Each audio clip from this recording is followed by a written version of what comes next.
EPS 95 78 lakh EPS के pension धारकों के लिए मिनिमम पेंशन बढ़ोतरी को लेकर आई बड़ी अपडेट। पेंशन 7,500 कौन सी तारीख को होगी बढ़ोतरी?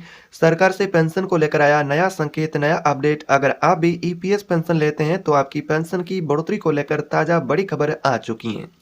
आज की जानकारी में हम वही बातें सामने आपके रखेंगे, वही बातें सामने आई है जिसका ईपीएस के पेंशन भोगी हैं 78 लाख वो सभी इंतजार कर रहे थे, जिसमें पेंशन बढ़ोतरी हुआ, पेंशन के नए बदलाव हुए, डिजिटल प्रक्रिया हुई, साथ ही न्यूनतम पेंशन को लेकर सरकार के द्वारा हालिया ताजा अपडेट है उसके बारे में बात करेंगे।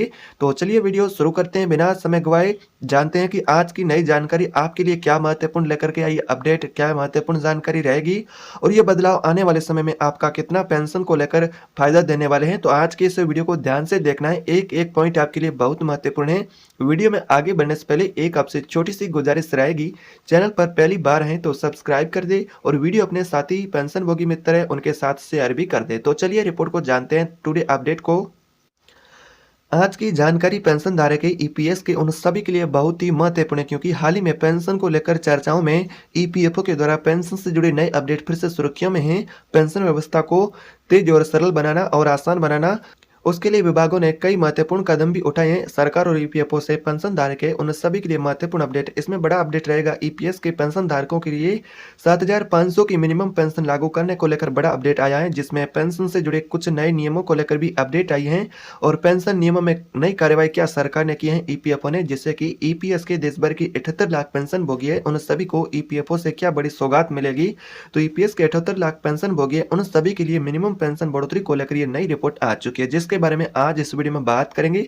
तो इस रिपोर्ट का सबसे पहला पहलू रहेगा, पहला बड़ा अपडेट रहेगा पेंशन धारकों के लिए डिजिटल बदलाव। जी हां पेंशन धारकों, आपके लिए सबसे पहला, आप सभी के लिए डिजिटल बदलाव से जुड़ी पहली जानकारी रहेगी, पहला अपडेट रहेगा पेंशन आवेदन प्रक्रिया को अब और सहज बनाया गया, इनकी सरल बनाया गया है पेंशन की आवेदन प्रक्रिया और आप अपना ऑनलाइन डिजिटल काम भी ईपीएफओ के पोर्टल के जरिए पेंशन से जुड़ा कर सकते हैं। जैसा कि जिन कामों में आपका घंटों का समय लगता था अब वो डिजिटल तरीके से पूरी किया जा सकेंगे, वो भी ईपीएफओ के ऑनलाइन पोर्टल के जरिए। दूसरा बड़ा बदलाव है पेंशन की पात्रता और पेंशन को लेकर, पात्रता को लेकर पहले जैसी कठोरता अब नहीं रही है।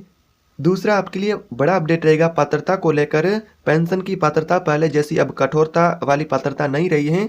कम सेवा अवधि वाले लोग हैं जिन्होंने कम सेवा अवधि में योगदान दिया है, जैसा कि वो भी इस व्यवस्था के माध्यम से अपना अधिकार सुनिश्चित कर पाएंगे, वो भी अधिकार ले पाएंगे, यानी कि पेंशन का लाभ प्राप्त कर पाएंगे। और तीसरा सबसे महत्वपूर्ण बदलाव और इंतजार पेंशन भोगियों का पिछले 11 सालों से था, न्यूनतम पेंशन बढ़ोतरी, जिस पर भी समीक्षा है और समीक्षा से जुड़ी जानकारी आ रही है। आवश्यकताओं और सुझावों को देखते हुए पेंशन को लेकर विभाग इस पर फिर से चर्चा कर रहे हैं, ईपीएफओ विभाग इसको लेकर फिर से चर्चा कर रहा है और ये समीक्षा आने वाले महीनों में पेंशन धारकों के लिए पेंशन की बढ़ोतरी को लेकर नए संकेत भी दे सकती हैं।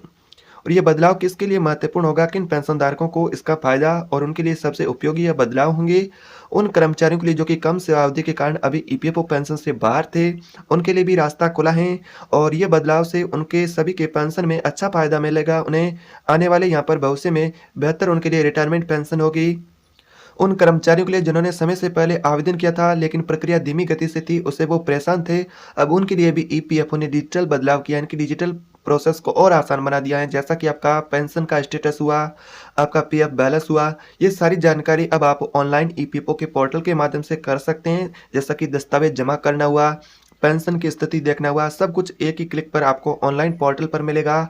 उन परिवारों के लिए जिनकी आय सिर्फ पेंशन पर निर्भर थी, वो परिवार सिर्फ पेंशन पर निर्भर थे, उनके लिए भी बड़ी खुशखबरी है, क्योंकि न्यूनतम पेंशन की बढ़ोतरी को लेकर भी समीक्षा लगातार तेज हो रही है। कई लोगों के लिए उम्मीद बनती जा रही है, अगर आने वाले समय में इस पर सकारात्मक कदम उठाया जाता है तो ईपीएस के लाखों पेंशन परिवार है उन सभी के लिए बहुत ही महत्वपूर्ण होंगे ये बदलाव। और पेंशन व्यवस्था से जुड़े कठिनाई वाले पहलुओं को समझना बहुत ही जरूरी है।